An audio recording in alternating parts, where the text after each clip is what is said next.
Holidays-nale, adu namma GT Holidays da. GT Holidays, South India's #1 travel brand. You know you are special when you're with GT Holidays. இப்போ பிப்ரவரி 1ஆம் தேதியிலிருந்து Canada மெக்சிகோவிலிருந்து இறக்குமதி ஆகக்கூடிய பொருட்களுக்கு 25% கொடுப்போம். அப்படிங்கிறப்போ இந்தியா விஷயத்துல ரொம்ப ஹார்ஷா இல்லை, இது ஒண்ணு. அதே நேரத்துல சீனா விஷயத்துல ஒரு புது அணுகுமுறையை நோக்கி டொனால்ட் ட்ரம்ப் போய் கொண்டிருக்கிறாரோ அப்படின்னு தோணுது. இப்ப இருக்கக்கூடிய நட்பு தொடரும், உறவு தொடரும், இது சந்தேகம் இல்லை. ஆனால் அதே நேரத்துல அமெரிக்காவிலிருந்து இந்தியாவுக்குள் இறக்குமதி ஆகக்கூடிய பொருள்களுக்கான தீர்வை இருக்குல்ல, வரி விதிப்பு, அதுல ஒரு சில சலுகைகளை டொனால்ட் ட்ரம்ப் எதிர்பார்ப்பார். அதோட மட்டும் இல்ல, ட்ரம்ப்புக்கு ரொம்ப க்ளோஸா இருக்க எலான் மஸ்க் எதிர்பார்ப்பார். அமெரிக்காவுடைய 14வது சட்ட திருத்தத்தின்படி 14th அமெண்ட்மெண்ட், அமெரிக்க கான்ஸ்டிடியூஷனுடைய 14th அமெண்ட்மெண்ட் படி அமெரிக்காவில் பிறக்கும் எல்லோரும் அமெரிக்கர்கள் தான். சோ அவங்க இல்லீகல் இமிகிரன்ஸா இருந்தாலும் அவங்களுடைய குழந்தைகள் அமெரிக்க சிட்டிசனா மாறிடும். சோ தங்களுக்கு இல்லைனால் தங்கள் குழந்தைகளுக்கு வளமான வாழ்க்கை கிடைத்து விடும். அதுக்காக அவங்க உள்ள அமெரிக்காவுக்கு பிள்ளை பெற்றுப்பாங்க. ஏன்னா அந்த ஸ்டேட்டஸ் கிடைச்சு இப்ப அதைத்தான் ரத்து செய்து இருக்கிறார்.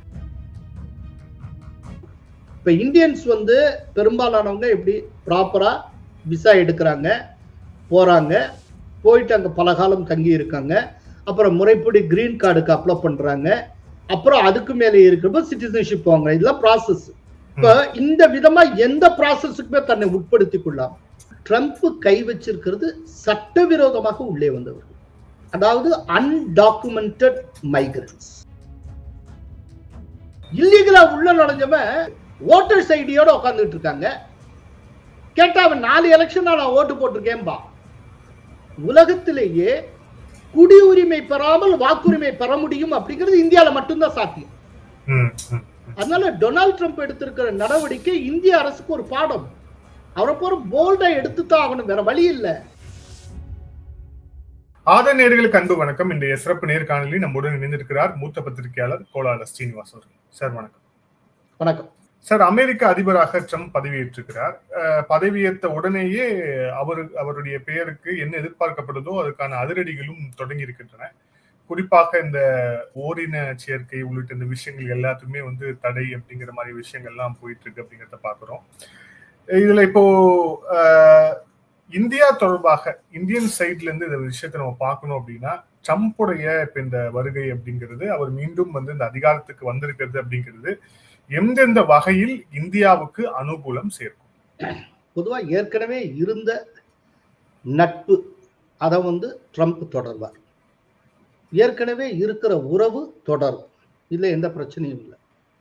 தன்னுடைய பிரச்சாரத்தின் போது கூட டொனால்ட் ட்ரம்ப் என்ன சொல்லியிருந்தார்னா, மோடியை wonderful leader, my good friend அப்படின்னு தான் சொல்லியிருந்தார். அதே போல டொனால்ட் ட்ரம்ப் தேர்ந்தெடுக்கப்பட்டவுடன் அவர் ரிசல்ட் அனௌன்ஸ் பண்ணதும் அவருக்கு பர்சனலா கால் பண்ணி அவருக்கு வாழ்த்து தெரிவித்த 3 உலக தலைவர்களில் முதல் உலக தலைவர் நரேந்திர மோடி. அந்த அளவுக்கு அவங்க 2 பேருக்கு இடையில ஒரு நல்ல கெமிஸ்ட்ரி உண்டு.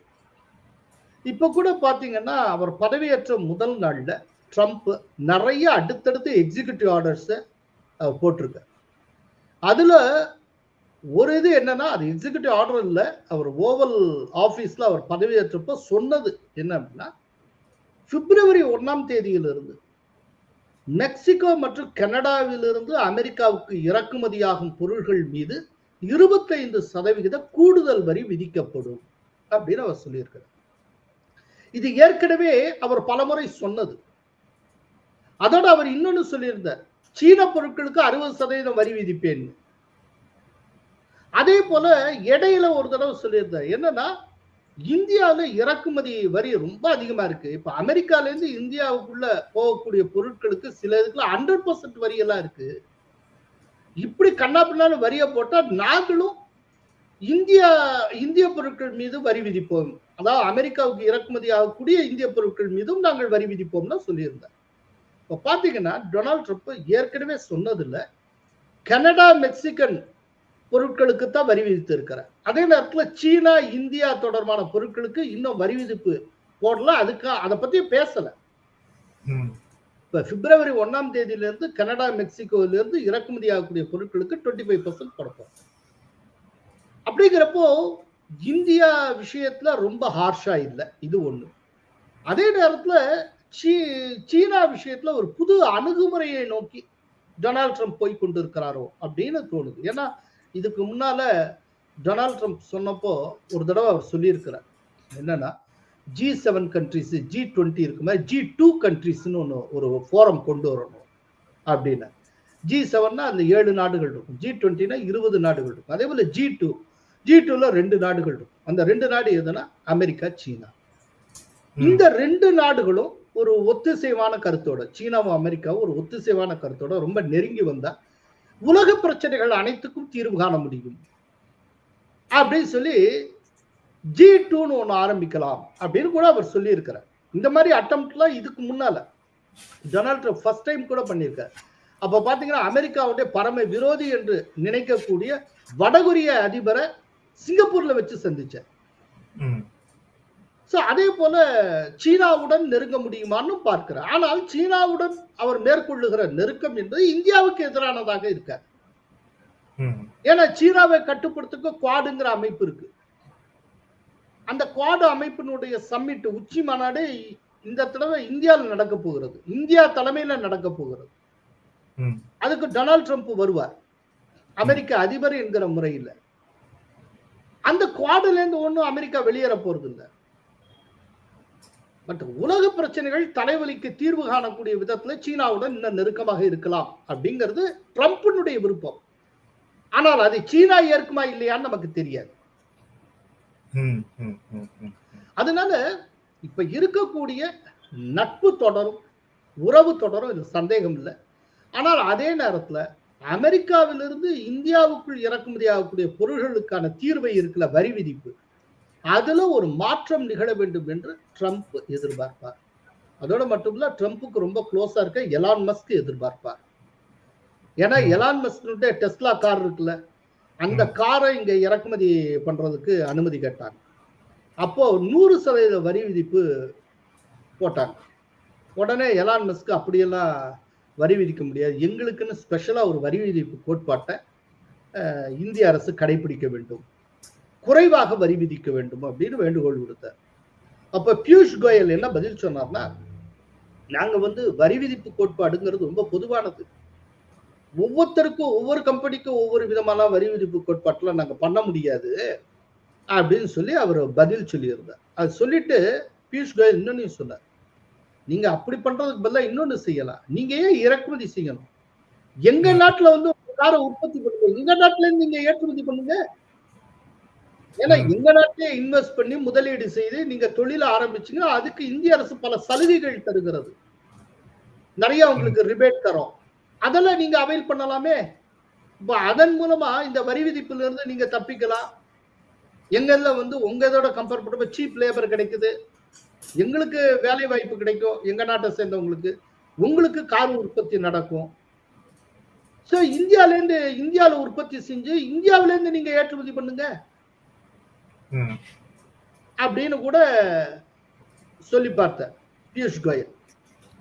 அந்த டயத்துல அதுல கொஞ்சம் முரண்பாடு இருந்தது. அந்த டயத்துல இந்தியாவுக்கு வர வேண்டிய எலான் மஸ்க் திடீர்னு தன்னுடைய பயணத்தை ரத்து செய்தார். இதெல்லாம் நடந்தது. அதனால இந்தியாவுக்கு இறக்குமதி ஆகக்கூடிய அமெரிக்க பொருட்கள் மீதான வரி விதிப்புல சில சலுகைகளை டொனால்ட் ட்ரம்ப் எதிர்பார்ப்பார். பட் அதெல்லாம் இனிமேத்தான் ஆரம்பமாகும், இனிமேத்தான் கொஞ்சம் கொஞ்சமா பேச்சுவார்த்தையின் மூலமா தெரிய வரும். அது எல்லாமே முதல் நாட்டிலேயே தெரிஞ்சிடாது. அது ஒண்ணுதான் பிரச்சனையா இருக்கும், மற்றபடி நமக்கு பெரிய தலைவலி அப்படின்னு ஒண்ணு இருக்காது. அதே போல சட்டவிரோத குடியேறிகள் அவங்க விஷயத்துல டொனால்ட் ட்ரம்ப் எடுத்திருக்கக்கூடிய நடவடிக்கை இப்ப அதிரடியா ஒரு முக்கியமான உத்தரவை போட்டு இருக்கிறார். என்னன்னா, சட்டவிரோத குடியேறிகளுடைய குழந்தைகளுக்கான குடியுரிமையை ரத்து செய்யக்கூடிய உத்தரவு அவர் பிறப்பித்திருக்கிறார். எக்ஸிகியூட்டிவ் ஆர்டரை போட்டிருக்கார். பொதுவா அந்த மெக்சிகோ இந்த மாதிரி இந்த சவுத் அமெரிக்கன் நேஷன்ஸ்ல இருந்து அந்த மெக்சிகோ அமெரிக்கா பார்டர், அதாவது அமெரிக்காவுடைய தெற்கு எல்லையில் இருக்கக்கூடிய அந்த பார்டர், அது வழியாத்தான் லட்சக்கணக்கான பேர் உள்ள நுழைவாங்க இல்லீகலா. அந்த பார்டர்ல இருக்கக்கூடியவங்க ஐடியாவே என்ன அப்படின்னா, உள்ள வந்துருவாங்க அமெரிக்காவுக்குள்ள, அவங்களுக்கு உள்ள வந்துட்டு அவங்க இல்லீகலா தான் உள்ள வருவாங்க, ரொம்ப சீப் லேபரா செயல்படுவாங்க, எல்லாம் பண்ணுவாங்க. ஆனா அவங்களுடைய எதிர்பார்ப்பு என்னன்னா, அவங்களுக்கு அமெரிக்கால குழந்தை பிறந்துருச்சுன்னு வைங்க, அமெரிக்காவுடைய 14வது சட்ட திருத்தத்தின்படி 14th அமெண்ட்மெண்ட், அமெரிக்க கான்ஸ்டிடியூஷனுடைய 14th அமெண்ட்மெண்ட் படி அமெரிக்காவில் பிறக்கும் எல்லோரும் அமெரிக்கர்கள் தான். சோ அவங்க இல்லீகல் இமிகிரன்ஸா இருந்தாலும் அவங்களுடைய குழந்தைகள் அமெரிக்க சிட்டிசனா மாறிடும். சோ தங்களுக்கு இல்லைனால் தங்கள் குழந்தைகளுக்கு வளமான வாழ்க்கை கிடைத்து விடும். அதுக்காக அவங்க உள்ள அமெரிக்காவுக்கு பிள்ளை பெற்றுப்பாங்க. ஏன்னா அந்த ஸ்டேட்டஸ் கிடைச்சு இப்ப அதைத்தான் ரத்து செய்து இருக்கிற. அதுல ஒரு கேள்வி இருக்கு என்னன்னா, இது கான்ஸ்டிடியூஷன்ல செய்யப்பட்டு இருக்கக்கூடிய அமெண்ட்மெண்ட், இதை உச்ச நீதிமன்றம் ஏற்றுக்கொண்டு இருக்கிறது. அப்படிங்கிறப்ப இப்ப இவர் போட்டிருக்க எக்ஸிகியூட்டிவ் ஆர்டர் கான்ஸ்டிடியூஷனுக்கு முரணானது, இது செல்லுமா இல்லையா, இதெல்லாம் நிறைய கேள்வி இருக்கு.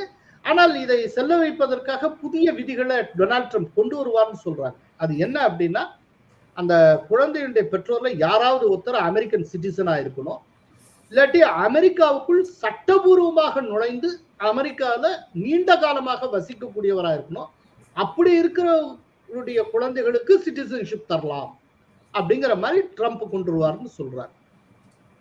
இந்த மாதிரி எதுவும் ஏன்னா இந்த விஷயம் இல்லீகல் இமிகிரன்ட்ஸ்ங்கிறத தாண்டி அங்க குடியேறி இருக்கக்கூடிய அங்க வேலை செய்யக்கூடிய இந்தியர்களையும் பாதிக்கக்கூடிய விஷயமா இருந்துச்சுன்னா அது நமக்கு அதுல கேள்வி வராதா?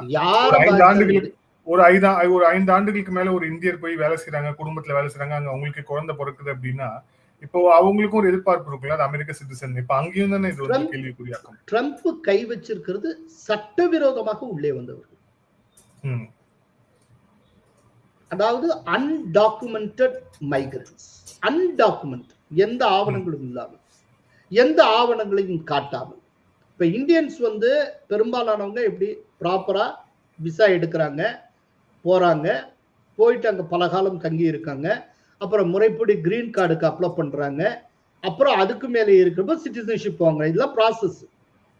இப்ப இந்த விதமா எந்த ப்ராசஸுக்குமே தன்னை உட்படுத்திக் கொள்ளாம, ஒரு டாக்குமெண்ட் இல்லாம திடீர்னு உள்ள நுழைஞ்சிடுறது, இதுக்கு சொல்றதே அன்டாக்குமெண்டட் மைக்ரன்ட்ஸ் அப்படின்னு பேரு. ஆவணங்கள் இன்றி குடியிருக்கக்கூடியவர்கள், ஆவணங்கள் இன்றி இருக்கக்கூடிய குடியேறிகள். அத சட்டவிரோத குடியேறின்னு சொன்னா ரொம்ப அசிங்கமா இருக்கும், ஆக்வர்டா இருக்கு, ரொம்ப மோசமான ஒரு சொல்லாடல். அப்படிங்கிறதுக்காக இப்போ அன்டாக்குமெண்டட் மைக்ரன்ட்ஸ் அப்படின்னு சொல்றது. முன்னால ஓல்டு காருமோ, இப்ப ப்ரீ யூஸ்டு காருன்னு சொல்றோம்ல, அது மாதிரி இது ஒரு வார்த்தை, அவ்வளவுதான். எல்லாம் ஒண்ணுதான், பொருள் ஒண்ணுதான். சோ அது சம்பந்தமா இல்ல ட்ரம்ப் என்ன சொல்றாருன்னா, நீ யார் வேணாலும் வா அமெரிக்காவுக்கு, லீகலா வா, முறைப்படி வா, நீ வந்ததுக்கான கணக்கு அமெரிக்க ஆவணங்கள்ல இருக்கணும். நீ ஒரு திருடனை போல தப்பிச்சு குதிச்சு இப்படி எல்லாம் வந்தேன்னா ஒரு திருடனை ட்ரீட் பண்ற மாதிரி தான் நாங்க ட்ரீட் பண்ணுவோம். ஆக்சுவலா உண்மையில ட்ரம்ப்ட இருந்து இந்த விஷயத்தை இந்தியா கத்துக்கணும்னு ஆசைப்படுறேன். ஏன்னா இந்தியாவுக்குள்ள பங்களாதேஷ் இமிகிரன்ட்ஸ் மட்டும் சட்டவிரோதமா பங்களாதேஷ்ல இருந்து இந்தியாவுக்குள்ள குடியேறி இருக்கிறவங்க கிட்டத்தட்ட 2 to 6 கோடி பேர் இருக்காங்க. 2014 border security force retired ADGP PK மிஸ்ரான் பேர். அவர் Bangladesh migrants a threat to இந்தியான்னு ஒரு புக் எழுந்தார். அந்த புக்ல அவர் சொல்லிப்பார், 2 to 6 கோடி பேர் உள்ள இல்லீகலா உட்கார்ந்துருக்காங்க. இன்னைக்கு இந்தியாவுடைய மிகப்பெரிய ஆபத்துல அது ஒண்ணு. ஆனா அவங்க மேல கை வைக்க முடியாது. கை வச்ச காங்கிரஸ், திரிணாமுல் காங்கிரஸ் எல்லாமே எதிர்ப்பாங்க. ஏன்னா அந்த கட்சிகளுடைய பாரம்பரிய வாக்கு வங்கி அவர்கள் தான். கொஞ்சம் யோசிச்சு பாருங்க, அவங்க இந்தியாவில குடியுரிமை பெறல, சட்டவிரோதமாக இருக்கிறார்கள், ஆனா அவங்க வாக்கு வங்கியா இருக்காங்க. அப்படின்னா என்ன அர்த்தம்? குடியுரிமை பெறாமலேயே வாக்குரிமை பெற்று இருக்கிறார்கள். உலகத்திலேயே இந்தியாவில தான், பெரிய நாடுகளை உலகத்திலேயே இந்தியா ஒன்றுலதான் சிட்டிசன்கிறதுக்கான எந்த அடையாள அட்டையும் கிடையாது. நமக்கு சிட்டிசன்ஷிப் கார்டுனே கிடையாது, நேஷனல் ஐடி கார்டுனே ஒண்ணு கிடையாது. இப்ப நீங்க வச்சுட்டு இருக்கிறது எல்லாமே பயன்பாட்டு அட்டை. ரேஷன் கார்டு அப்படிங்கிறது ரேஷன் பொருளை வாங்குறதுக்காக பயன்பாட்டு அட்டை. டிரைவிங் லைசன்ஸ்ங்கிறது டிரைவ் பண்றதுக்கான பயன்பாட்டு அட்டை. இப்ப இல்லீகல் இமிகிரன்ஸா உள்ள வருவான் பங்களாதேஷிஸ், அது பக்கத்துல ரோஹிங்கியா பயங்கரவாதியா கூட இருப்பான். திருப்பூர் வரைக்கும் வந்துடுவாங்க. வந்துட்டு அங்கேயே கொஞ்ச காலம் உட்காந்துட்டே இருப்பான், 7-8 வருஷம். லோக்கல்ல எல்லாரையும் பழகி வச்சுப்பாங்க. வச்சுட்டு அதை எப்படியோ மேனேஜ் பண்ணி கடைசியில் ஒரு ரேஷன் கார்டை வாங்கிடுவாங்க. அதன் மூலமா அவங்களுக்கு அட்ரஸ் கிடைச்சிடும். அதை வச்சுட்டு அவன் ஓட்டர் ஐடி அப்ளை பண்ணிருப்பான். அவன் இந்தியாவில் இருக்க எம்பி எம்எல்ஏக்கள் அவனும் தேர்ந்தெடுத்துட்டு இருப்பான். ஆனா அவன் சிட்டிசனே இருக்க மாட்டான். குடியுரிமை பெறாமலேயே எங்கேயாவது வாக்குரிமை பெற முடியுமா? பக்கத்துல இருக்க சுண்டைக்காய் ஸ்ரீலங்கால கிடையாதுங்க. ஸ்ரீலங்கால ஒவ்வொருத்தருக்கும் நேஷனல் ஐடி வாங்கி ஆகணும், சிட்டிசன்ஷிப் கார்டு வாங்கி ஆகணும். இங்க சிட்டிசன்ஷிப் கார்டுனே ஒண்ணு கிடையாது. இந்த ஆரம்பத்துல இருந்த காங்கிரஸ் தடுத்து வந்தது. காரணம் அவங்களுக்கான வாக்கு வங்கி இழந்துருவோம்ட்டு. கடைசியில மோடி வந்ததுக்கு பிறகு 14-15 ஆதார் அட்டைய நேஷனல் ஐடியா மாத்தலாம் அப்படிங்கிற ஐடியா மூவ் பண்ணார். உடனே அப்பதான் பிரைவசி அஃபெக்ட் பண்ணும், இந்த முயற்சியில கவர்மெண்ட் ஈடுபடுது அப்படி இப்படின்னு சொல்லி உச்ச நீதிமன்றத்துல போட்டு கடைசியில அதையும் பயன்பாட்டு அட்டையா கொண்டு விட்டார். ஆதார் அட்டை கீழே இது ஃபார் சம் இந்த இது கவர்மெண்ட் ஸ்கீம்ஸ் ஒன்லி அப்படிங்கறதெல்லாம் போடணும்னு சொல்லி சில நிபந்தனை எல்லாம் உச்ச நீதிமன்றம் விதித்து, இன்னைக்கு கடைசியில நாம சிட்டிசன்ஸ் அறிவிச்சுக்கிறதுக்கான எந்த கார்டுமே நம்மள்கிட்ட கிடையாது. இப்படி இருக்கிறதுனால தான் சட்டவிரோதமாக இந்தியாவுக்குள் வர்றவன் திறந்த வீட்டுல ஏதோ நுழையிற மாதிரி நோக்கம் பண்ண நுழையிறான். அது எப்படிங்கிற சொல்றேன். இப்ப இந்த கார்டு இருந்தால் என்ன ஆகும் அப்படின்னா, நீங்க இப்ப ரேஷன் கார்டு அப்ளை பண்றீங்க.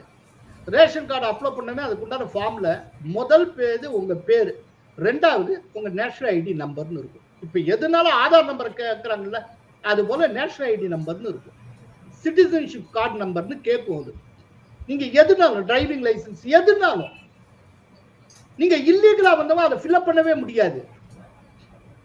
அது இல்லீகலா வந்தவன் இது எதையுமே அக்சஸ் பண்ண முடியாது. அப்படின்னா இந்த நாட்டுல இல்லீகலா இருக்கிற எத்தனை பேர் நீங்க ஈஸியா கணக்கெடுத்துடலாம். இன்னைக்கு அது கணக்கெடுக்கவே முடியாதுங்க. இல்லீகலா உள்ள நுழைஞ்சவன் இது ஓட்டர்ஸ் ஐடியோட உட்காந்துட்டு இருக்காங்க.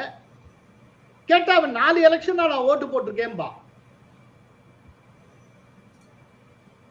இது ரொம்ப ஆச்சரியமான விஷயம். இது வரைக்கும் இதை பற்றி சீரியஸா யாரும் பேசவும் இல்லை. உலகத்திலேயே குடியுரிமை பெறாமல் வாக்குரிமை பெற முடியும் அப்படிங்கிறது இந்தியால மட்டும்தான் சாத்தியம்.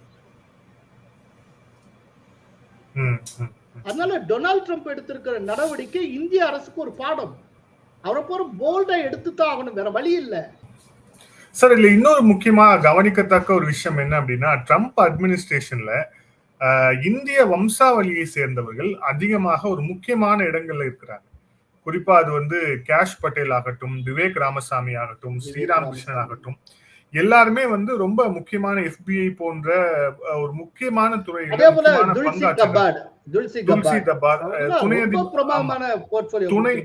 துணை அதிபருடைய மனைவியும் இந்திய வம்சாவளியை சேர்ந்தவர்கள். எல்லாம் கேட்கிறேன் அப்படின்னா, இப்ப இதனால இந்தியாவுக்கு இருக்கக்கூடிய முக்கியத்துவம்ங்கிறது எந்த வகையிலும் அதிகரிக்க வாய்ப்பு இருக்கா? நம்மளுடைய ஒரு சின்ன விஷயம், இந்தியாவுடைய முக்கியத்துவங்கிறது ஆல்ரெடி இருக்கு. அது டொனால்ட் ட்ரம்ப்புக்கே தெரியும். அப்படி இந்தியாவுடைய முக்கியத்துவங்கிறத தெரிஞ்சனால்தான் இதுக்கு முன்னால ஃபர்ஸ்ட் டைம் இருந்தப்ப கூட அவர் அடுத்த தேர்தலை எதிர்கொண்டப்போ அஹமதாபாத்துக்கு வந்தாரு, ரொம்ப பெரிய வெல்கம் கொடுத்தாங்க.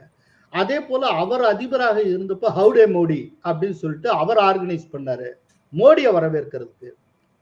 சோ மோடிக்கும் அங்க மரியாதை உண்டு, இந்தியாவுக்கும் மரியாதை உண்டு, அது என்னைக்குமே குறையாது. இப்ப என்னன்னா, இவர்களெல்லாம் இருப்பதன் மூலமாக இந்தியாவுக்கான முக்கியத்துவம் இன்னும் கூடியிருக்கிறது. இது ஒண்ணு. ரெண்டாவது, இதுல இருக்கிற அத்தனை பேருக்கும் ஒரு சிமிலாரிட்டி ஒண்ணு உண்டு. இப்ப கமலா ஹாரிஸ் இருந்தாங்க. கமலா ஹாரிஸ் பிறப்பால் ஒரு ஹிந்து, பிறப்பால் ஒரு இந்தியர். ஆனால் அரசியல் காரணங்களுக்காக தன் அடையாளங்களையே மறைத்தவர். தன்னை இந்தியன்னு சொல்லிக்கிட்டதே இல்லை. எலெக்ஷனுக்கு பிளாக்னு சொன்னாதான் எடுபடும் சொல்லி தன்னை ஒரு பிளாக்னு சொல்லி கொண்டிருந்தவர். ஆப்ரோ அமெரிக்கன் அப்படிங்கிறாங்க. ஏதோ ஒண்ணு ஆனால் ஒண்ணு இந்தியன் அமெரிக்கன் சொல்லவே இல்லை. ஆனால் அவர் இந்தியன், ரைட்டா? அவர் பிறப்பால் ஒரு ஹிந்துவும் கூட. இந்த 2 அடையாளங்களை, ஹிந்துங்கிறதையும் மறைத்தார். அவர் இதுக்குள்ள வைஸ் பிரசிடென்டா இது பதவியேற்ற போது அவர் 2 பைபிள் மேல சத்தியம் பண்ணி தான் பதவியேற்றார். அதனால இந்த 2 அடையாளத்தையும் அவர் மறைத்தார். இது எல்லோருக்கும் தெரிந்த உண்மை. அவருக்கு அவருடைய அரசியலுக்கு அது தேவைப்பட்டது. கமலா ஹாரிஸுக்கு அப்படி தேவைப்பட்டது. அப்பதான் டொனால்ட் ட்ரம்ப் என்ன பண்ணார்னா, கமலா ஹாரிஸ் அவங்க பாட்டி, அவங்க சித்தி எல்லாரோடையும் இருக்கிற படத்தை அவருடைய இந்த எக்ஸ் இதுல வெளியிட்டு, இவர்களெல்லாம் ஆப்பிரிக்கர்களா இல்லாவிட்டா இந்தியர்களா அப்படின்னு சொல்லிட்டு கேள்வி கேட்டார். அது பெரிய தர்ம சங்கடத்தை கமலா ஹாரிஸுக்கு உருவாக்கியது. கமலா ஹாரிஸ் உடனே டொனால்ட் ட்ரம்ப் ரொம்ப கடுமையா ஒரு ரேசிஸ்ட் அப்படின்லாம் சொல்லி முத்திரவுத்த பார்த்தார். இப்படிலாம் நடந்தது. ஆனால் இப்போ அங்க பதவியேற்றிருக்கக்கூடிய முக்கிய பொறுப்புகளில் இருக்கக்கூடிய இந்தியர்கள் அத்தனை பேருமே இந்திய உணர்வோடு இருக்கக்கூடிய விவேக் ராமசாமி. விவேக் ராமசாமி பாலக்காட்டு ஐயர், ரைட்டா? அதே போல துல்சி கபாட், அவங்க ஹிந்துவா மதம் மாறினவங்க. அவங்க ஹரே ராமா ஹரே கிருஷ்ணா மூமெண்ட்ல ரொம்ப தீவிரமா கவனம் செலுத்தக்கூடியவர்கள். அவங்க இது பகவத்கீதையோட பதவி பிரமாணம் எடுத்துக்கொண்டவர் துல்சி கபாட். அப்படிப்பட்டது. சோ இந்த மாதிரி இந்துங்கிற உணர்வும் கொண்டவர்கள், இந்திய உணர்வும் கொண்டவர்கள். சோ இது டெசிஷன் மேக்கிங் அப்படிங்கிற ஒரு இதுல இந்தியாவுக்கு அனுகூலமாக இருக்கும்.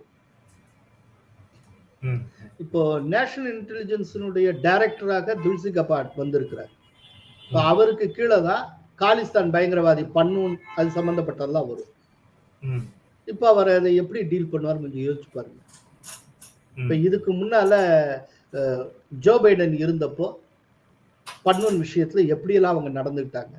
இந்தியா ஒரு சர்வதேச குற்றவாளி மாதிரி பிக்ஸ் பண்ணணுங்கிறதுக்கு எவ்வளவு முயற்சி பண்ணாங்க. இப்பவே சட்டம் குறைஞ்சிருக்கு. பன்னூனோட சத்தமும் ரொம்ப குறைஞ்சிருக்கு. இப்போ துல்சி கபாட்னுடைய நேரடி பார்வை கீழே பன்னூன் வந்திருக்கிறார். அப்ப பன்னூன் கிட்ட இருந்து இனிமே வீடியோ நம்ம எதிர்பார்க்க முடியாது. இல்ல, பன்னூனை நாம எதிர்பார்க்கலாம். பன்னூன் விரைவில் நாடு கடத்தப்படலாம், அவர் கைது செய்யப்படலாம். அதுக்கு உண்டான சில காரியங்கள் சில நாட்களுக்கு முன்னால் நடந்தது. டொனால்ட் ட்ரம்ப் பதவி ஏற்கிறதுக்கு 2 நாளைக்கு முன்னால திடீர்னு இந்திய அரசாங்கத்துடைய விசாரணை கமிட்டியினுடைய பரிந்துரை வெளியானது. அந்த பரிந்துரையில என்ன சொல்லியிருந்தா, 2023 நவம்பர் வாக்குல இந்த பரிந்துரை கமிட்டி சில முக்கியமான உயர்நிலை அதிகாரிகள் கொண்டு நியமிக்கப்பட்டது. இது உயர்நிலை அதிகாரம் அளிக்கப்பட்ட விசாரணை கமிட்டி ஆகும். இதுல இந்த கமிட்டி எதற்காக அமைக்கப்பட்டது அப்படின்னா, பன்னூனை ஏதோ ரா ஏஜென்ட் கொல்ல முயற்சி பண்ணாங்க, அதுக்கு பின்னால இந்தியா இருக்கு, ரா இருக்கு அப்படின்னு சொல்லப்பட்டது. அன்னைக்கு குற்றம் சாட்டினாங்க. அது சம்பந்தமா இந்தியாவே விசாரிக்கிறதுக்கு முன் வந்தது.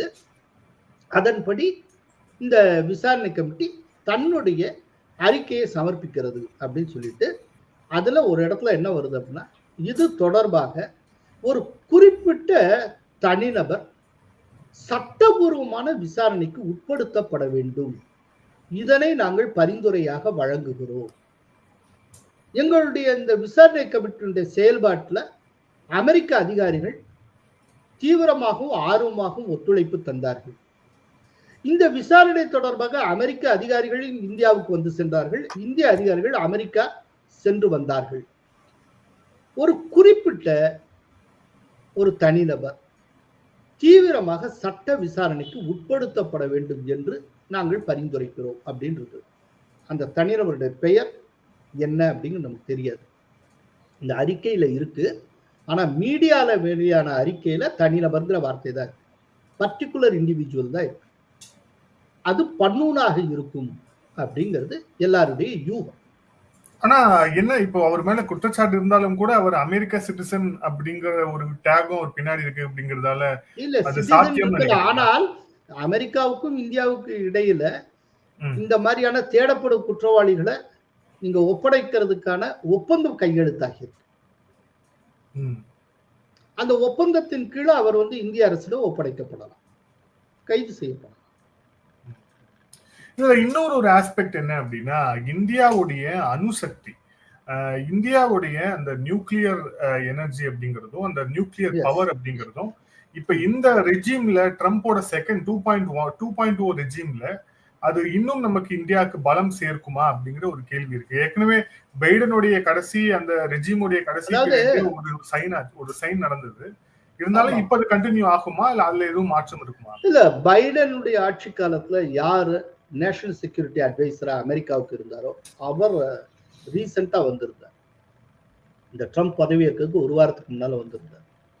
அப்போ அவர் வெளியிட்ட தகவலே என்ன அப்படின்னா, அதாவது இந்திய அணுசக்தி திட்டம் இருக்கு இல்லையா, அதுக்கு எதிராக அந்த இந்திய அணுசக்தி அமைப்புகளை தடை செய்யக்கூடிய அமைப்புகள் பட்டியல்ல முன்னால அமெரிக்கா வைத்திருந்தது. அந்த பட்டியலில் இருந்து அமெரிக்கா அந்த அமைப்புகளை விடுவிக்கிறது, அதற்கான முடிவை நாங்கள் எடுத்திருக்கிறோம். அதாவது பைடன் வெளியேறப்ப கடைசியா எடுத்த முடிவுகள்ல இது ஒண்ணு. சோ இந்திய அணுசக்தி முகமைகளுக்கு, இந்திய அணுசக்தி நிறுவனங்களுக்கு விதிக்கப்பட்டிருந்த தடைகள், ஆக்சுவலா விதிக்கப்பட்டிருந்த தடைன்னு சொல்லக்கூடாது, அவங்க அமெரிக்கா சில அமைப்புகளுக்கு தடை விதிப்புன்னு சொல்லி ஒரு லிஸ்ட் வச்சிருக்காங்க. அந்த லிஸ்ட்ல அமெரிக்கா இந்தியாவை சார்ந்த அணுசக்தி அமைப்புகளும் இருந்தன. இப்போ அந்த லிஸ்ட்ல இருந்து இந்திய அமைப்புகளை அன்லிஸ்ட் பண்றாங்க. இப்ப அன்லிஸ்ட் பண்ணியாச்சுன்னா என்ன அப்படின்னா, நம்ம அணுசக்திக்கு தேவையான கச்சா பொருட்களை நாம சுலபமாக இறக்குமதி செய்ய முடியும். குறிப்பா செறிவூட்டுவதற்கு தேவையான யுரேனியம் அதெல்லாம் தங்கு தடை இல்லாமல் நம்ம ஓப்பனாகவே நாம தருவிக்க முடியும். அதெல்லாம் ரொம்ப சுலபமாகும். அது ஆக்சுவலா அமெரிக்காவோட 2008 நம்ம போட்ட 1-3 அக்ரிமெண்ட்டுக்கு அப்புறம் ஏற்பட்டக்கூடிய ஒரு மிக முக்கியமான பாய்ச்சலாகும். இது ஜோ பைடன் வெளியில போறப்போ நடந்திருக்கக்கூடிய மாற்றம். இதுல டொனால்ட் ட்ரம்ப் அனாவசியமா தலையிட மாட்டார், அது அப்படியே அனுமதிப்பார் தான் நான் நம்புறேன். சார், இதுல இன்னொரு முக்கியமான விஷயம், அமெரிக்க தேர்தல் நடந்து கொண்டிருந்த நேரத்திலேயே ட்ரம்ப்புடைய ஆதரவாளர்கள், குடியரசுத் தலைவர் கட்சியுடைய மிக முக்கிய புள்ளிகள் எல்லாமே அமெரிக்கன் டீப் ஸ்டேட் அப்படிங்கிற அந்த விஷயத்தை பற்றி தொடர்ச்சியாக பேசிக்கிட்டே இருந்தாங்க. ஆனா அது என்ன, யாரு அப்படிங்கிற ஒரு பெரிய விவாதம் தொடர்ச்சியா போயிட்டே இருக்கு. கண்ணுக்கு தெரியாத ஒரு சக்திகள் அப்படிங்கிற ரேஞ்சில மட்டும்தான் அது ஒரு விவாத பொருளாக இருந்துகிட்டே இருக்கு. இப்போ இவரே இப்போ ட்ரம்ப்பை ஆளக்கூடாது, தடுக்கிறதே அந்த டீப் ஸ்டேட் தான் அப்படிங்கிற ஒரு கூற்று முன் வச்சிருக்கப்பட்ட நிலையில இப்போ ட்ரம்ப் அதிகாரத்துக்கு வந்திருக்கிறார். இப்ப இதனால அந்த டீப் ஸ்டேட் அதுவும் ஆட்டம் காண வாய்ப்பு இருக்குன்னு நம்ம எடுத்துக்கலாமா? அடிப்படையில ட்ரம்ப் ஆகட்டும், ட்ரம்ப்னுடைய கட்சி ரிப்பப்ளிகன் பார்ட்டி டீப் ஸ்டேட்ல நம்பிக்கை இல்லாத ஒரு கட்சி. ஓகே, டீப் ஸ்டேட்னா என்ன முதல்ல நம்ம நேயர்களுக்கு புரியணும். டீப் ஸ்டேட்னா என்னங்கிற சொல்லுங்க. அதாவது சீக்ரெட் ஏஜென்சிஸ் மூலமா இன்னொரு நாட்டினுடைய கொள்கை முடிவுகளையும் இன்னொரு நாட்டினுடைய பொலிட்டிக்கல் ஸ்ட்ரக்சர்லயுமே மாற்றத்தை கொண்டு வர்றதுக்கு பேரு தான் டீப் ஸ்டேட் அப்படின்னு பேர். இப்ப அமெரிக்கால இருக்கக்கூடிய CIA போன்ற உளவு அமைப்புகள் அது இன்னொரு நாட்டுல சத்தம் இல்லாமல் மூக்க நுழைச்சு அது பாகிஸ்தான் ISI துணையோட ஒரு நாட்டுல பெரும் குழப்பத்துல கொண்டு வருதுன்னு வச்சுக்கோங்க. ஒரு நல்ல உதாரணம் அண்மையில பங்களாதேஷ்ல நடந்தது. அது அமெரிக்காவுடைய டீப் ஸ்டேட்டினுடைய கைங்கரியம். ஷேக் ஹசீனா இந்தியாவுக்கு தஞ்சம் அடைஞ்சிருக்காங்களே, அதெல்லாம் அமெரிக்காவுடைய டீப் ஸ்டேட். இது எல்லாம் ஜெனரலா பாத்தீங்கன்னா ஒரு ஜனநாயக கட்சி ஆட்சியில் இருக்கிறப்ப நடக்கக்கூடிய காரியம். பர்சனலாவே டொனால்ட் ட்ரம்ப்புக்கு இதெல்லாம் ஆர்வமே கிடையாது. அவர் எதையுமே என்ன, ஏன்னா அவர் ஒரு பிசினஸ் மேன், எல்லாத்தையும் மணிங்கிற அடிப்படையில் பார்ப்பார். ஒரு நாட்டில் ஆட்சியை கவிழ்த்து அதை செய்து சரி இவ்வளவு செய்யறதுக்கு எத்தனை $1 மில்லியன் ஆகும், ரைட், இதை எதுக்கு நான் செய்யணும், இத்தனை டாலர்ஸ் கொட்டி ஒரு நாட்டில் குழப்பத்தை உருவாக்கணுமா, அதுக்கு பதிலாக இத்தனை டாலர்ஸ் நான் என் நாட்டில் போட்டேன்னா இது என்ன பைத்தியக்காரத்தனமா இருக்கு அப்படிம்பார். இப்போ அதே காரணத்தினால்தான் இது WHO இருந்து டொனால்ட் ட்ரம்ப் வெளியில வந்திருக்காரு. வேர்ல்டு ஹெல்த் ஆர்கனைசேஷன் ஏன் வெளியில வந்தாரு? கொரோனா காலத்திலேயே WHO அவர் கடுமையா விமர்சித்தார். என்னன்னா கொரோனா சம்பந்தப்பட்ட விஷயத்துல சரியான முன்னெச்சரிக்கைகளை அமெரிக்காவுக்கு WHO வழங்கவில்லை, அது அவருடைய குற்றச்சாட்டு. இன்னொன்னு WHO என்பது சீனாவுடைய கூலிப்படை போல மாறிவிட்டது. WHO தலைவர் எத்தியோப்பியாவை சார்ந்தவர். எத்தியோப்பியா சீனாட்ட மேக்சிமம் கடனை வாங்கின ஒரு தேசம். அவங்க இந்த கொரோனா குற்றச்சாட்டுல இருந்து, அதாவது இந்த கொரோனாவுக்கு உண்டான இந்த நுண்கிருமிகள் அதெல்லாம் சீனாவுடைய லேப்ல இருந்து தான் வெளியில வந்தது, வூஹான் லேப்ல இருந்து தான் வெளியில வந்தது அப்படிங்கிற அந்த குற்றச்சாட்டை மறுக்கக்கூடிய விஷயத்துக்கு WHO ஆர்வம் காட்டியது. கொரோனால இருந்து மக்களை காப்பாற்றுறதை காட்டிலும் குற்றச்சாட்டுல இருந்து சீனாவை காப்பாற்றுவதற்கு தான் WHO முன்னுரிமை கொடுத்தது அப்படிங்கிறது டொனால்ட் ட்ரம்ப் அன்னைக்குல இருந்து குற்றம் சாட்டி கொண்டிருக்கிறார். இந்த WHO எப்படி இயங்குது அப்படின்னா, உலகத்தில் இருக்கக்கூடிய எல்லா நாடுகளும் கொடுக்கக்கூடிய நன்கொடைகள் மூலம் இயங்குகிறது. அத்தனை பேர் கொடுக்கிற நன்கொடையில அமெரிக்கா கொடுக்கிற நன்கொடை தான் ரொம்ப அதிகம். கிட்டத்தட்ட மொத்த நன்கொடையில 19% நன்கொடை அமெரிக்கா வழங்குகிறது. அதைத்தான் ட்ரம்ப் அப்பவே சொல்லிட்டார், எங்கள்கிட்ட அதிகமா நன்கொடை வாங்குறான், ஆனா எங்களுக்கு எதிராக செயல்படுற, எவன் குறைவா நன்கொடை கொடுக்கிறானா அவனுக்கு ஆதரவா இருக்கு. கிட்டத்தட்ட WHO என்பது ஒரு பொலிட்டிக்கல் ஃபோரம் மாதிரி ஆயிட்டு இருக்கு. அது உண்மையில சுகாதார அமைப்பு மாதிரியே தெரியல. நாங்க அதனால அதை விட்டு வெளியேறுவோம்னு சொல்லிட்டே இருந்தாரு. இந்த தடவை வந்ததும் முதல் நாள்லயே WHO இருந்து வெளியில வரேன்ட்டார். இப்ப இது WHO ஆட்டம் காணமிக்கும். ஏன்னா மேஜர் கான்ட்ரிபியூஷன் அமெரிக்காட்ட இருந்து 600 மில்லியனுக்கு மேல பணம் வருஷம் கான்ட்ரிபியூட் பண்ணிட்டு அது ஃபுல்லா நின்று போகும். இப்ப WHO ஸ்கீம் அவங்க திட்டங்கள்ல என்ன ஆகும் தெரியல. இது எதுக்காக சொல்றேன்னா, டொனால்ட் ட்ரம்ப் மைண்ட் செட்டே இதுதான். Donald Trump typical business man. $5 போட்டா $10 கிடைக்கணும்னு ஆசைப்படுவாரு. எனக்கு ஒரு பயனும் இல்லாம ஒரு இடத்துல பணத்தை போட்டுக்கிட்டே இருக்கிறதுன்னு இருக்குல்ல, உண்டியல போட்ட மாதிரி, அதுல ட்ரம்புக்கு நம்பிக்கையே கிடையாது. இப்ப அதே போலதான் பாரிஸ் பருவநிலை ஒப்பந்தம் அதுல இருந்து வெளியில வர்றாரு. அந்த எக்ஸிகியூட்டிவ் ஆர்டர் கொடுத்திருக்காரு. என்ன காரணம்? இந்த பாரிஸ் அது கொஞ்சம் நம்ம தெளிவா புரிஞ்சுக்கணும். நம்ம நேயர்களுக்காக சொல்றேன். இந்த கிளைமேட் சேஞ்சை பத்தி பாரிஸ் சம்மிட் நடந்தது. அது என்னன்னா, ஓசோன் டிப்ளீஷன் சொல்றோம்ல, ஓசோன் மண்டலத்தில் விழுந்திருக்கக்கூடிய ஓட்டை. இந்த ஓசோன் மண்டலம்ங்கிறது தான் மொத்த மனித குலத்தை காப்பாற்றக்கூடிய அட்மாஸ்பியர் லேயர். அது இந்த சூரியனுடைய புற ஊதா கதிர்களை தடுத்து மனிதனுக்கு தேவையான வெப்பத்தையும் வெளிச்சத்தையும் தருது. இந்த சூரியனுடைய புற ஊதா கதிர்கள் அப்படியே மனுஷனுடைய தோல்ல உடம்பு மேல விழுந்ததுன்னா புற்றுநோய் எல்லாம் ரொம்ப சர்வசாதாரணமா வரும். அது ஒரு காமன் டிசீஸ் மாதிரி ஆயிடும். இன்னைக்கு நிறைய பேர் புற்றுநோயினால அவஸ்தைப்படுறதுக்கு அது கூட ஒரு காரணம். அப்படிங்கிறப்போ இந்த ஓசோன் டிப்ளீஷனுக்கு என்ன காரணம்னா, ஏசி, ரெஃப்ரிஜிரேட்டர் இந்த மாதிரிலாம் நம்ம யூஸ் பண்றோமே, அதுல இருந்து வரக்கூடிய வாயுக்கள் காரணம்.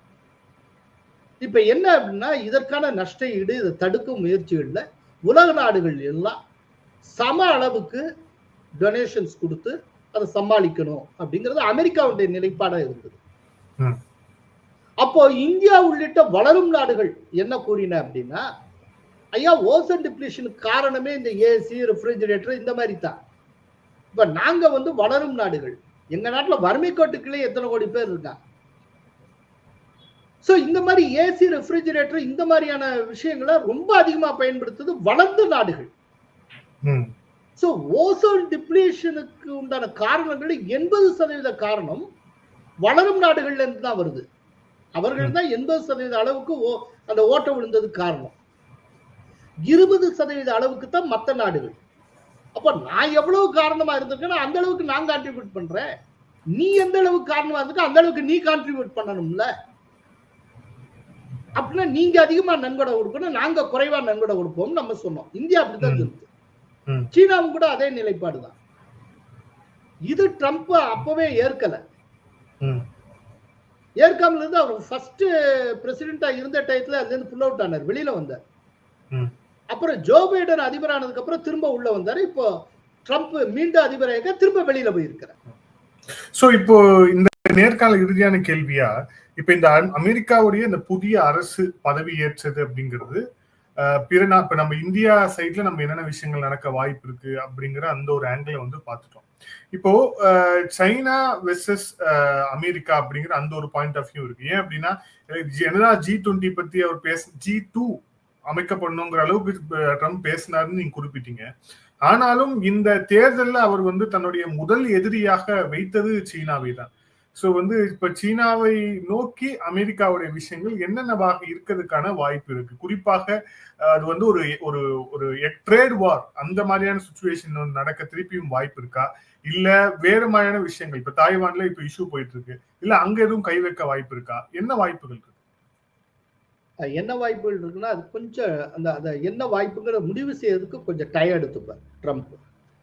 ஏன்னா இப்ப பாருங்க, கனடால இருந்து இறக்குமதி ஆகக்கூடிய பொருளுக்கு இம்மிடியட்டா டேட் பிக்ஸ் பண்றாரு, பிப்ரவரி 1ஆம் தேதியில அமல். ஆனா சீன பொருட்களுக்கு வரி விதிப்பு, கூடுதல் வரி விதிப்பேன் அப்படின்னு சொன்ன ட்ரம்ப் அமைதி காக்கிறார். இது ஏன்கிற ஒரு கேள்வி இருக்கு. இப்ப ரீசெண்டா கூட ஜி ஜின்பிங் டொனால்ட் ட்ரம்போடு பேசினார். சோ ட்ரம்புக்கு ஒரு பார்வை இருக்கு, சீனாவோட வெட்டியா மோதுறதை காட்டிலும் இணக்கமா போய் சாதிக்கிறதுக்கு நிறைய ஸ்பேஸ் இருக்குன்னு அவர் நினைக்கலாம். ஆனால் இணக்கமா போறதுங்கிறது டோட்டலா காம்ப்ரமைஸ் பண்ணிக்கிறதுன்னு இல்லை. இப்போ ஒரு உதாரணம் சொல்றேன், சீனாவோட இணக்கமா போறதுனா வர்த்தக அளவுல. பட் சீனாவோட இணக்கமா போகணுங்கிறதுக்காக தைவான் அவர் காட்டி கொடுக்க மாட்டார். தைவானுடைய இறையாண்மையை அவர் விட்டு கொடுக்க போறது. ஆனால் அது வேற விதமா ட்ரம்ப் யோசிக்கலாம். சீனாவோட இணக்கமா போறதன் மூலமா தைவான் விஷயத்துல சைனா ரொம்ப அக்ரெசிவா நடந்துட்டு இருக்குல்ல, அதை வந்து தணிக்கலாம், அதை குறைக்கலாம் நம்ம இன்ஃப்ளூயன்ஸ் யூஸ் பண்ணி. சீனாவை நீங்க வான் பண்ணா அவங்க வேணும்னே இன்னொரு காரியத்தை பண்ணுவாங்க, தைவானுடைய எல்லைக்குள்ளே தன் போர் விமானத்தை பறக்க விடுவாங்க, ஏதாவது ஒன்று செய்வாங்க. அதுக்கு பதிலாக ரெண்டு பேருமே நட்போட இருந்தால் நட்பாகவே சீனாவை கட்டுப்படுத்த முடியும். அதற்கு ஏதேனும் செய்ய முடியுமான்னு இது ஒரு டெஸ்ட் தான். எப்படி வந்து நார்த் கொரியன் அதிபரோட சிங்கப்பூர்ல டொனால்ட் ட்ரம்ப் பேச்சுவார்த்தை நடத்தினாரோ அது மாதிரி. ஆனா அந்த பேச்சுவார்த்தை பலன் கொடுக்கல. அதுக்கப்புறம் நார்த் கொரியா அதனுடைய பழைய முகத்தை, அசலான முகத்தை காட்டியது. அதுக்கப்புறம் டொனால்ட் ட்ரம்ப் அதுல அக்கறை காட்டல, தள்ளி நின்றுட்டார். அதே போல சீனாவோட ஏதேனும் ஆக்கப்பூர்வமா செய்ய முடியுமான்னு யோசிக்கிறேன். அவ்வளவுதான். இது ஒரு நல்ல விஷயம். இன்னொன்னு, சீனாவோட அமெரிக்கா ஓரளவு இணக்கமாக நெருக்கமாக இருக்கிறது அப்படிங்கிறது இந்தியாவுக்கே நல்லது. இப்ப இந்தியாவுக்கு சீனாவால் வரக்கூடிய பிரச்சனைகள், தலைவலிகள் அதெல்லாம் வந்து கொஞ்சம் தள்ளி போடவாது முடியும், இல்லாட்டி ஓரளவு அமைதிப்படுத்த, ஆற்றுப்படுத்த முடியும். ஆனா ஜெனரலாவே டொனால்ட் ட்ரம்ப் ஓரளவுக்கு நினைச்சது சாதிக்கக்கூடிய. பாருங்க, அவர் பதவியேற்க போறாருன்னா அதுக்கு முதல் நாளே மத்திய கிழக்குல அமைதி வந்துருச்சே. இன்று பதவியேற்பு, முதல் நாள் போர் நிறுத்தம். அவங்க போர் நிறுத்தம் அனௌன்ஸ் பண்ணது ஏமன்ல இருக்கக்கூடிய ஹவுதி கிளர்ச்சியாளர்கள் அனௌன்ஸ் பண்ணிட்டாங்க, நாங்க கப்பல்களை தாக்க போவதில்லை, எங்கள் தாக்குதலை நிறுத்திக் கொள்ளுகிறோம். ஜோ பைடன், கமலா ஹாரிஸ் அதை சாதிக்க முடியாம தானே இருந்தாங்க. டொனால்ட் ட்ரம்ப் பதவியேற்கிறதுக்கு முதல் நாளே அதை சாதிச்சிருக்காரு. அவர் ஏற்கனவே பதவியேற்கிறதுக்கு முன்னாலேயே கிட்டத்தட்ட வார்ன் பண்ணியிருக்காரு, நான் வந்து பதவியேற்கிறதுக்குள்ள நீங்க அமைதி உடன்படிக்கைக்கு வரலைன்னா அமெரிக்கா தன்னிச்சையாக சில முடிவுகளை எடுக்கும் அப்படின்னு வார்ன் பண்ணியிருந்தார். உடனே அலறிக்கிட்டு அவங்க உட்கார்ந்து பேசினாங்க, எல்லாம் பண்ணாங்க. இன்னைக்கு ஒரு உடன்படிக்கைக்கு வந்துட்டார். சோ இப்ப அடுத்து இது வந்து ரஷ்யா உக்ரைன் விஷயத்திலயும் நடக்கும் நம்ம எதிர்பார்க்கலாமா? எஸ், ரஷ்யா, அதாவது புட்டின் சொல்லி இருக்கிறார் என்னன்னா, நாங்க வந்து போர் நிறுத்தத்துக்கு தயாராக இருக்கிறோம், அமைதி உடன்படிக்கைக்கு தயாராக இருக்கிறோம். எனவே உக்ரைனுடனான போர் நிறுத்தம் தொடர்பாக அமெரிக்காவுடன் பேச்சுவார்த்தை நடத்துவதற்கு நாங்கள் தயார் புட்டின் சொல்லியிருக்கிறார். 2 நாளைக்கு முன்னாடி சொல்லியிருக்கிறார். அதாவது டொனால்ட் ட்ரம்ப் அதிபரானதுக்கு வாழ்த்து தெரிவிக்கிறப்போ அவர் சொல்லி இருக்கிறார். அதனால உக்ரைன் ரஷ்ய போர் தொடர்பா ரஷ்யாவுக்கும் அமெரிக்காவுக்கும் இடையில பேச்சுவார்த்தை நடக்க நிறைய வாய்ப்பு உண்டு. நன்றி சார், பல்வேறு கேள்விகள். Thank you sir. Thank you sir. நன்றி.